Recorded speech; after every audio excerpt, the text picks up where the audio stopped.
श्री राम दोस्तों, आज हम जानेंगे कि श्री रामचंद्र जी और माता जानकी के विवाह के बाद माता जानकी के विदाई में जब पूरा का पूरा जनकपुरी रो रहा था, तब माता पार्वती स्वयं जनकपुरी में भी माता उनकी माता को समझाई। आइए सुनते हैं पूरा का पूरा रामायण।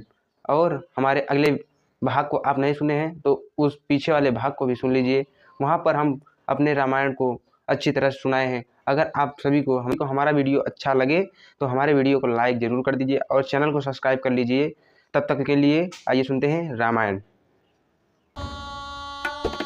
हम मिथिलापति जनक महाराज दशरथ की सहमति से इसी विवाह मंडप में भरत, लक्ष्मण और शत्रुघ्न के विवाह की भी घोषणा करते हैं। कुमार लक्ष्मण का विवाह हमारी पुत्री उर्मिला के साथ, कुमार भरत का विवाह हमारे छोटे भाई कुशध्वज की बड़ी बेटी मांडवी के साथ और कुमार शत्रुघ्न का विवाह हमारी अनुज पुत्री श्रुतकीर्ति के साथ होना सुनिश्चित हुआ है। अब वर वधु मंडप में आए और अपने आसन ग्रहण करें। अवश्य आचार्य, वर तो यहाँ आ गए हैं। राम और लक्ष्मण तो हमारे पास हैं। भरत और शत्रुघ्न आ रहे हैं। हम अपने कुल गुरु महर्षि वशिष्ठ से अपने चारों पुत्रों के विवाह के विधि विधान संपन्न करने का निवेदन करते हैं।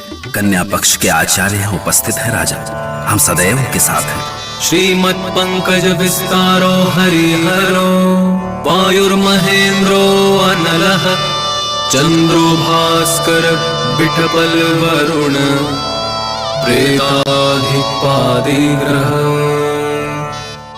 मैं मिथिलाराज महाराज जनक का कुलगुरु महर्षि गौतम पुत्र शतानंद महाराज जनक को कन्यादान के मंडप में आने का निवेदन करता हूँ। आइए महाराज, मंडप में आइए।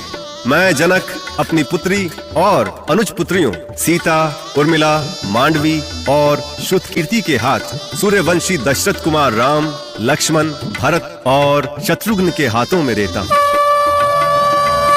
इस प्रकार अयोध्या कुमारों का विवाह भव्य उत्सव के साथ संपन्न हुआ और अब नव वधु की विदाई की बेला पहुंची। ये वो घड़ी है जिसमें आंसू रोके नहीं रुकते।